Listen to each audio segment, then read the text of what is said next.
Hello everyone, welcome to Synopsis. My name is Piyush Maurya and in this lecture series we are discussing PT 360 Science and Tech Current Affairs. So let's start our discussion. We will see here some other missions like Mars 2020 ये NASA का mission है। ठीक है। और जो ये rover होगा ये एंशियंट लाइफ और जो वहाँ के रॉक्स हैं सॉइल्स हैं उनका सैंपल लेगा, जो वहाँ पे प्राचीन काल में अगर कुछ जीवन के जैसे कोई चीज़ रही है जो कि रॉक्स में होंगे जीवाश्म के रूप में। ठीक है। और उसके बाद से वापस जो है धरती पर आएगा। और ये जो रोवर है इसमें जो इक्विपमेंट्स लगे हुए हैं वो डेटा कलेक्ट करने के लिए, तो वहाँ वहाँ के जो वेदर कंडीशन है, मौसम की जो परिस्थिति है उसको जांचने की कोशिश करेंगे, उसका विश्लेषण करने की कोशिश करेंगे ताकि जो है जो आने वाले ह्यूमन मिशंस हैं उनके लिए उनमें मदद मिल सके। और to produce O2 from CO2 rich atmosphere, जो CO2 यानी कार्बन डाइऑक्साइड से जहाँ पे जिस एटमॉस्फेयर में वातावरण में बहुत ज़्यादा होता है वहाँ पे O2 प्रोड्यूस करने की कोशिश की जाएगी। और ये मिशन जो है इग्निटी मार्स हेलीकॉप्टर को भी इसमें इंक्लूड करता है। इग्निटी जो है पहला ऐसा एयरक्राफ्ट होगा जो कि किसी दूसरे प्लैनेट्स पे की फ्लाइट्स को कंट्रोल करने की कोशिश करेगा इग्निटी। और Artemis according to responsible space exploration, Artemis accord sorry accords इस accord Artemis accords for responsible space exploration. Accords मतलब समझौता होता है और रिस्पॉन्सिबल स्पेस एक्सप्लोरेशन मतलब जिम्मेदारी या जिम्मेदारी से भरा हुआ जो है एक स्पेस एक्सप्लोरेशन होना चाहिए। तो जो अर्टमीज एकॉर्ड होते हैं वो एक बायलैटरल एग्रीमेंट द्विपक्षीय समझौता जो है नासा और इसके जो इंटरनेशनल पार्टनर्स हैं, अंतर्राष्ट्रीय जो इसके सहयोगी या भागीदार हैं, ठीक है, उनके बीच में एक कई सारे बायलैटरल जो समझौते हुए उसको बोलते हैं। और ये इसका जो उद्देश्य है जो आर्टेमिस प्रोग्राम है उसमें भागीदारी को लेकर के है। जो आर्टेमिस है वो नासा का मून मिशन है जिसमें जो है यहाँ पे पहली महिला और उसके बाद से एक मैन जो है आदमी यहाँ पर लैंड करेगा 2024 में। और ये जो है इसमें जो है कुछ कॉमन सेट ऑफ प्रिंसिपल्स हैं जिस पे ये बनाया गया है, जिससे कि नागरिक जो अन्वेषण है सिविल एक्सप्लोरेशन एंड और जो यूज़ ऑफ आउटर स्पेस है इस समय उसको देखा जाएगा।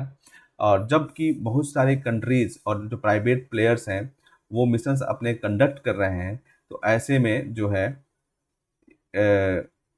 एक कॉमन सेट ऑफ प्रिंसिपल होना जरूरी है, तो इसी का काम ये इसके माध्यम से किया जाएगा। और operations in the cislunar space space between earth and moon, जो कि अर्थ और मून के बीच में, ये अगर मून है और ये अगर अर्थ है तो इसके बीच में जो स्पेस है, ठीक है, उसको सिसलुनार के नाम से भी जाना जाता है। सिसलुनार इसको कहते हैं।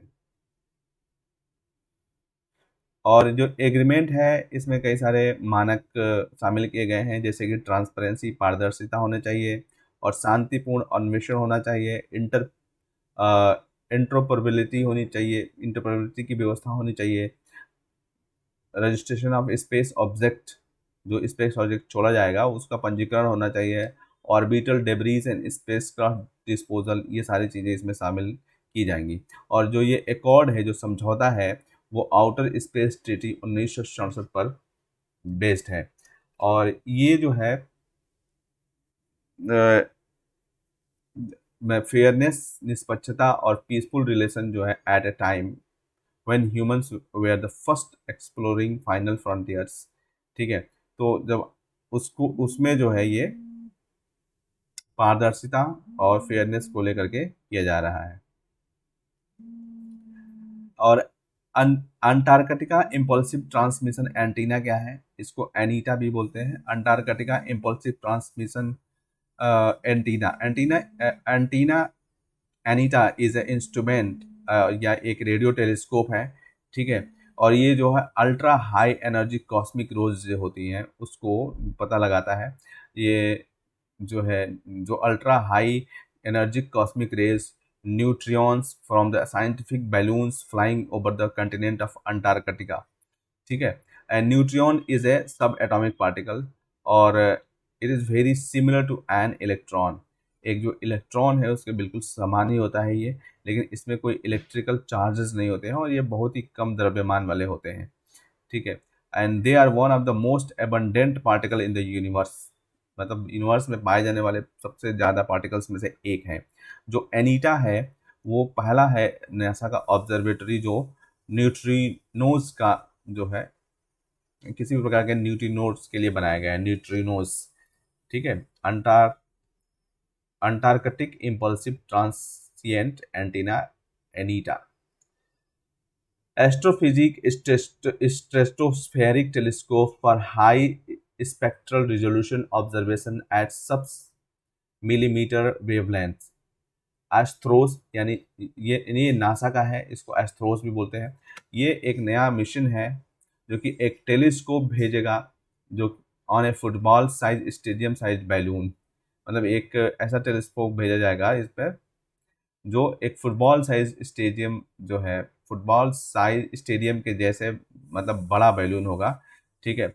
और जो स्ट्रेटोस्फेयर में भेजा जाएगा, फुटबॉल के स्टेडियम के जितना बड़ा बैलून स्ट्रेटोस्फेयर यानी समताप मंडल में भेजा जाएगा, जो कि उन लाइट्स या उन वेवलेंथ्स को, उन तरंग दैर्ध्य को वहाँ पर ऑब्जर्व किया जाएगा, निरीक्षण किया जाएगा, जो कि धरती से नहीं दिखाई देती हैं।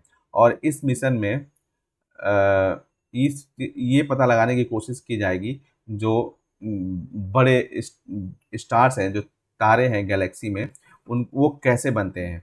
और ये 2023 में अंटार्कटिका से लॉन्च किया जाएगा।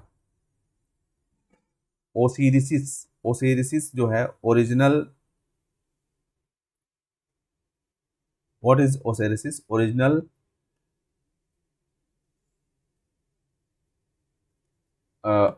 origins spectral interpretation resource identification securities and regolith explorer NASA 2016। I am so sorry, थोड़ा सा डिस्टर्बेंस हो गया था इसमें, that's why I stuck here.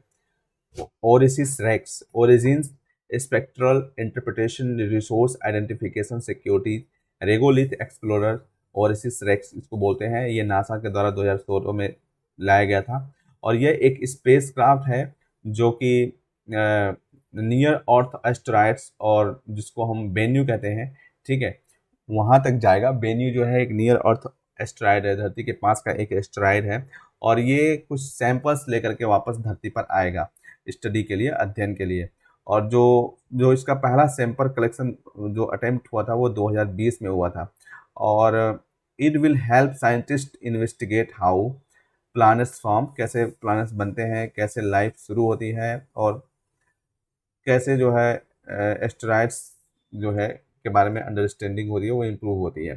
Chang E5 यानी चाइना से है ये मिशन जो है अभी हाल ही में रिसेंटली धरती पर वापस आया है, और इसमें मून के जो है रॉक्स हैं वो भी लाए गए हैं। और ये पहले सोवियत यूनियन के जो फर्स्ट सिंस ये सोवियत यूनियन का जो लूना 24 मिशन था 1976 में, उसके बाद से पहला है ये। और चाइना का जो चाइना है वो थर्ड कंट्री बन गई है जो इसके पास जो है जो लूना जो है चंद्रमा से लेकर के सैंपल आई है, जैसे कि यूएस और रसिया के बाद से।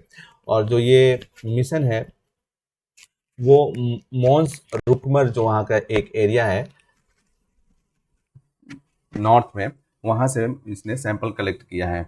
और ये वहाँ के जो लावा, जो अनएक्सप्लोर्ड लावा प्लेन्स हैं, उनका जो है एक्सप्लोरेशन करेगा।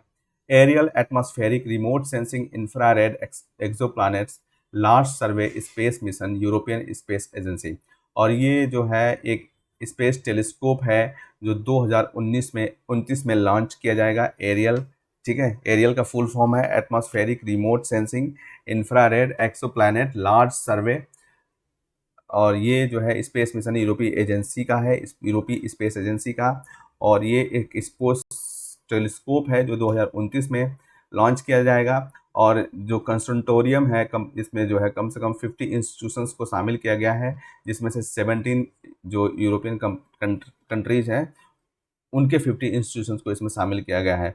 और ये एक बहुत बड़े आधार पर सर्वेक्षण किया जाएगा इसमें, जो कि जिसमें हजारों जो है एक्सोप्लैनेट्स हैं उन पर सर्वेक्षण किया जाएगा, जो बाह्य ग्रह हैं, 4 सालों में। और ये वहाँ के नेचर यानी वहाँ के प्रकृति, वहाँ की उसके फॉर्मेशन, उसके निर्माण, उसके एवोल्यूशन, उसके बनने की जो प्रक्रिया है एक्सोप्लैनेट्स के, उस पर किया जाएगा। हायाबुसा 2 जापान, ये 2014 में जापान के द्वारा लॉन्च किया गया था। और ये 6 इयर्स जो मिशन है, ये एस्टेरॉयड्स है वहाँ पे एक ryukyu, ठीक है, जो एस्टेरॉयड है ryukyu एस्टेरॉयड है, उसके अध्ययन के लिए छोड़ा जाएगा इसको। और वहाँ से जो सैंपल वो इन धरती पर लेकर के आएगा। और ये सॉरी लेकर के आया है, और ये धरती ऑस्ट्रेलिया में लैंड किया है। तो जो ryukyu है वो कार्बोनियस जो नियर अर्थ एस्टेरॉयड्स है। और ये इस मिशन में जो है, इसमें सोलर सिस्टम का जो ओरिजिन है, कैसे ओरिजिन, जो चूँकि जो ये एस्टेरॉयड्स होते हैं वो एक बार सोलर सिस्टम का ओरिजिन के टाइम से ही वो इधर उधर छिटके हुए जो ऑब्जेक्ट्स होते थे वही होते थे, जहाँ पे मॉलिक्यूल्स लाइक वाटर भी था, वो भी आया था। Hope mission UAE, hope mission UAE का है, ठीक है। ये स्पेस क्राफ्ट अमल यानी होप है, जो कि जो अरब वर्ल्ड का पहला मिशन मार्स के लिए लॉन्च किया गया था। UAE fourth space mission, UAE का चौथा स्पेस मिशन है और पहला इंटरप्लेनेटरी अंतर्ग्रही मिशन है यूएई का होप मिशन।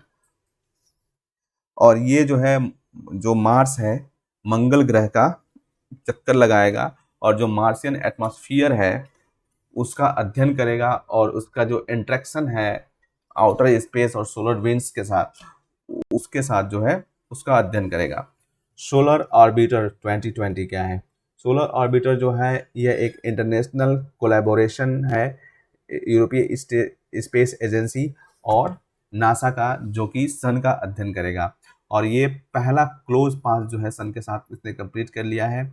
और जो nearest probe with the sensor facing sun, इसमें ये सन के पास जाने वाला सबसे नज़दीकी प्रोब है जिसमें सेंसर्स होते हैं जो सन की तरफ है 77 मिलियन किमी away from sun and closest with the cameras that can capture our closest star at extreme proximity. मतलब बहुत नज़दीकी से जो है ये सन की फोटोज ले सकता है।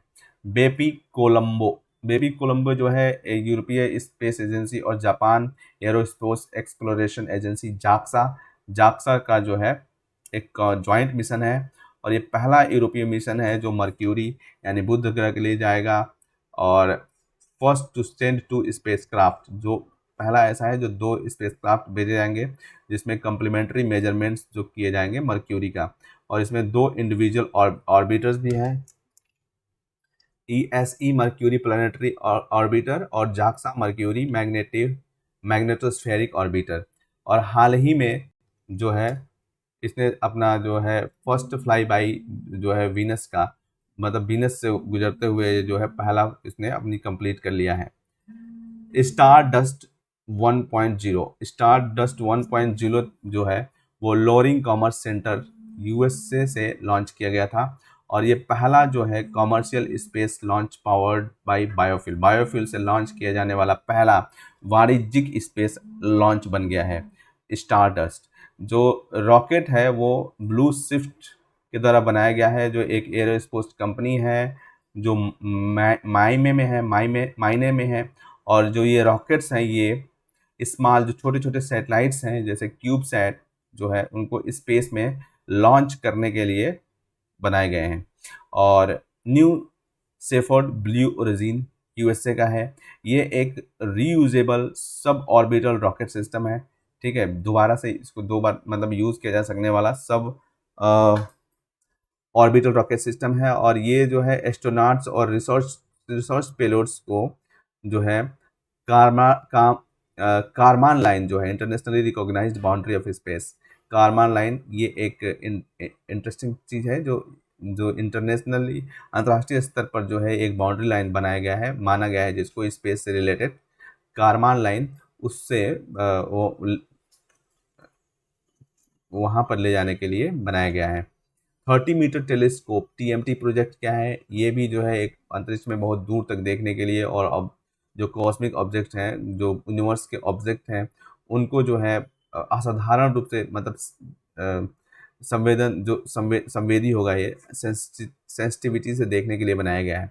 और ये जो है, ये आप इस 30 मीटर टेलीस्कोप जो है, इसमें 5 कंट्रीज़ हैं जिसमें इंडिया भी है, तो इट इज़ इम्पोर्टेंट।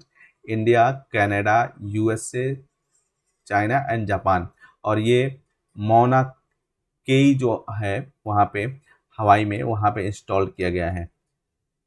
स्टारलिंक क्या है? ये जो है सैटेलाइट्स का एक नेटवर्क है जो कि स्पेस एक्स, जो एक प्राइवेट एजेंसी एलन मस्क की है, उसके द्वारा बनाया जा रहा है। और it will deliver high speed broadband internet where is access unreliable and expensive.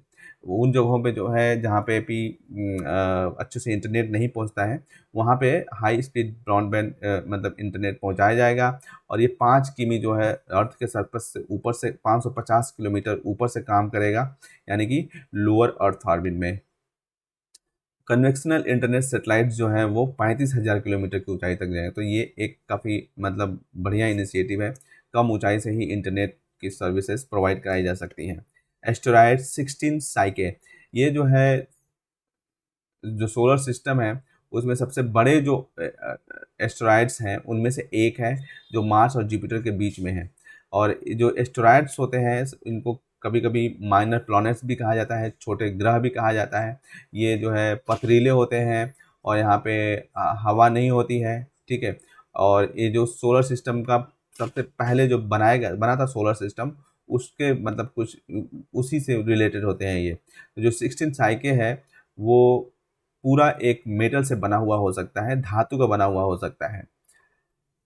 जेमिनाइड meteorite showers जो है ये दिसंबर के सेकेंड वीक्स में हर साल होता है। और ये जो मेटेओराइट्स जो है, जो मेटेओर है, वो मेटेओराइट्स दैट एंटर्स अर्थ एटमॉस्फेयर, एक ऐसे मतलब उल्का पिंड होते हैं जो कि धरती के अंदर एटमॉस्फेयर में प्रवेश करते हैं।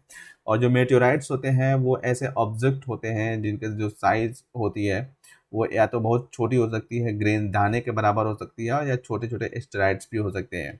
और ये tiny bytes of Rocky debris से बने होते हैं, मतलब जो पथरीले डेब्रीज होते हैं उससे बने होते हैं।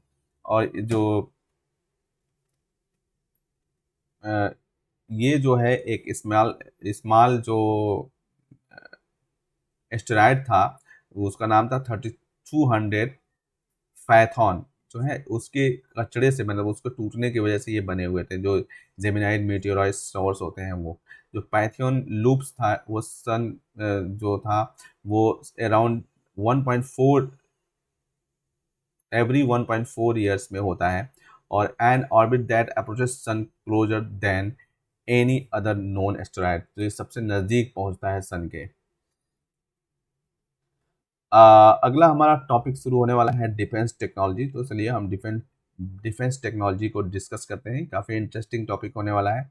और ये इंडियन मिसाइल प्रोग्राम हम इसमें देखते हैं। पहले हम देखते हैं कि मिसाइल के प्रकार कितने प्रकार के होते हैं। एक होता है जो कि बैलिस्टिक मिसाइल होती है, और एक होता है क्रूज मिसाइल होता है। तो जो बैलिस्टिक मिसाइल होती है इसमें जो फुल फ्लाइट है वो पावर्ड नहीं होती है। It is a ballistic trajectory, इसका जो रास्ता होता है बैलिस्टिक होता है। लाइक अगर यहाँ से कोई मिसाइल लॉन्च करी जाती है तो वो ऐसे होते हुए अपने टारगेट पे जाएगी, तो इसको बैलिस्टिक ट्रेजेक्टरी बोलते हैं। पैराबोलिक जो है, और जो मोस्ट ऑफ द फ्लाइट्स होते हैं उनके रास्ते ऐसे ही होते हैं, पैराबोलिक, ये बैलिस्टिक होता है। और जो क्रूज मिसाइल्स होते हैं वो इनका जो है सेल्फ प्रोपेल्ड होते हैं, मतलब खुद से ही अपनी जो फ्लाइट होती है उसको ये खुद से ही प्रोपेल्ड करते हैं। और ये सेल्फ प्रोपेल्ड गाइडेड व्हीकल्स होते हैं, इनको गाइडेड किया जाता है। और ये एरोडायनेमिक लिफ्ट से काम करते हैं। और ये इनका जो वे ऐसे होता है, ये ऐसे सरफेस से होते हुए जाते हैं, ठीक है। जैसे अगर ये धरती का सरफेस है, ठीक है, और ये ऐसे क्रूज मिसाइल जाते हैं, ठीक है। और जो ये जो होते हैं इसमें अर्थ के एटमॉस्फेयर्स के अंदर ही होते हैं, और जेट इंजन टेक्नोलॉजी का यूज करते हैं।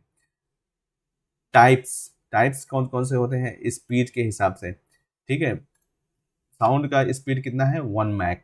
1 मैक जो है मैक जो है माप की इकाई है ध्वनि की, तो 1 मैक होती है साउंड की भांति, और जो सब सोनिक क्रूज मिसाइल्स होते हैं उनका 0.8 मैक स्पीड होती है, और जो सुपर सोनिक होते हैं वो ध्वनि की रफ्तार से तेज होते हैं, 2 से 3 मैक होती है, ठीक है। और जो हाइपरसोनिक होते हैं वो 5 मैक की स्पीड से ज़्यादा होते हैं।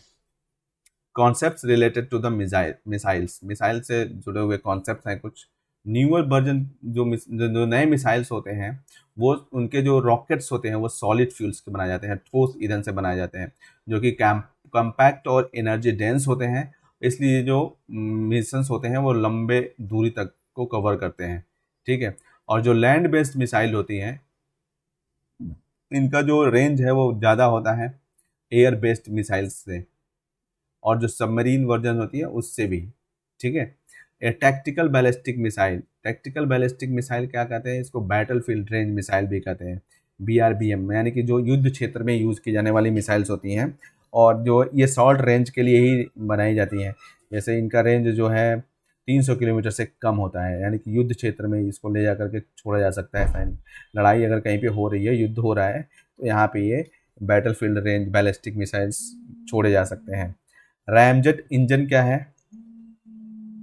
रैमजेट इंजन, रैमजेट इंजन जो है एक ऐसा इंजन है जो फॉरवर्ड मोशन में supersonic to it uses engines forward motion at supersonic speed, और to compress incoming air without a compressor, जो बिना किसी कंप्रेसर के ही जो हवा का स्पीड है उसको कंप्रेस कर देते हैं, और आगे की तरफ जो है सुपरसोनिक स्पीड से चलते हैं। और it differs from the conventional rocket propellant, जो परंपरागत जो रॉकेट प्रोपेलेंट होते हैं उनसे अलग होते हैं, और अप्रॉक्सीमेटली 20% फ्यूल्स और 80% ऑक्सीडाइजर से बने होते हैं। और ये इनके जो 100% फ्यूल्स हैं वो ऑक्सीडाइजर्स जो है एयर से या हवा से लेते हैं, और it results 4 times the specific impulse, the product of the thrust and the time divided by the propellant weight. Hence, it propels the missile at a high supersonic speed.